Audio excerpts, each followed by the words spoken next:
Hi friends, ఇప్పుడు నేను heights and distances గురించి చెప్తున్నాను. ఈ హైట్స్ అండ్ డిస్టెన్సెస్లో యాంగిల్ ఆఫ్ ఎలివేషన్ అనేది చాలా ఇంపార్టెంట్ టాపిక్ అనమాట. ఇక్కడ ఒక అమ్మాయి నుంచునుంది. ఈ అమ్మాయి నుంచున్న తర్వాత ప్లేస్ నుంచి ఇక్కడ కొంచెం దూరంలో కరెంట్ పోల్ ఉంది. ఈ కరెంట్ పోల్ యొక్క హైట్ ఫైండ్ అవుట్ చేద్దాం అనుకుంటుంది.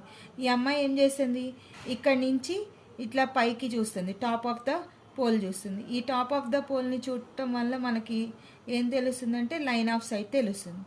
లైన్ ఆఫ్ సైట్ అంటాం దీన్ని. నెక్స్ట్ సేమ్ అమ్మాయి ఇంకో డిస్టెన్స్ తోటి ఎజ్యూమ్ చేసుకుంటుంది, ఇక్కడి నుంచి ఇక్కడికి. దీన్ని మనం హారిజాంటల్ సైట్ అంటాం. హారిజాంటల్ సైట్ ఎప్పుడు కూడా గ్రౌండ్కి ప్యారలల్గా ఉంటుంది, హారిజాంటల్ సైట్ అంటాం. ఈ లైన్ ఆఫ్ సైట్కి హారిజాంటల్ సైట్కి మధ్యలో ఫామ్ అయ్యే యాంగిలే మనం యాంగిల్ ఆఫ్ ఎలివేషన్ అని అనాలి.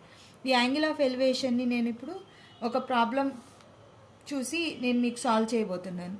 ఏ girl observe the top of an electric pole at an angle of elevation is 60 degrees. ఇక్కడ మనకి క్వశ్చన్లో యాంగిల్ ఆఫ్ ఎలివేషన్ అనేది 60 degrees ఇచ్చారు. Theta is equal to 60 degrees అనమాట. When observation point is 8 meters away from the foot of the pole.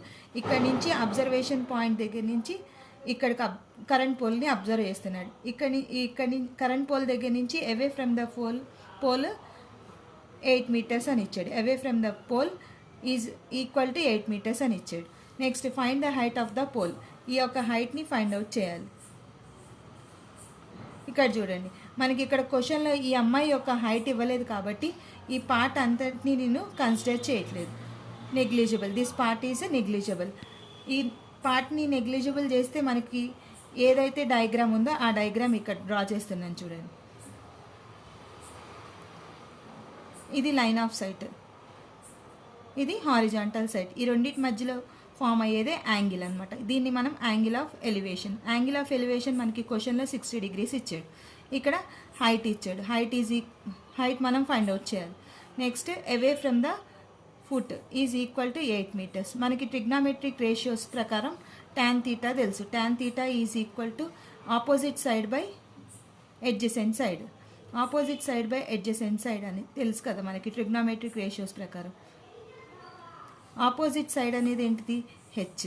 Next adjacent side is equal to 8 meters. tan theta value ఇచ్చాడు. tan theta వాల్యూని ఇక్కడ substitute చేస్తే tan 60 అవుతుంది మనకి. ఇక్కడ tan 60 is equal to √3 h/8. ఈ 8ని ఇటువైపు తీసుకొస్తే హెచ్ వాల్యూ వస్తుంది అనమాట. H is equal to 8√3. Height value మనం ఎప్పుడు మీటర్స్ యూనిట్ పెట్టాలి. H is equal to 8√3. Option B is the correct answer.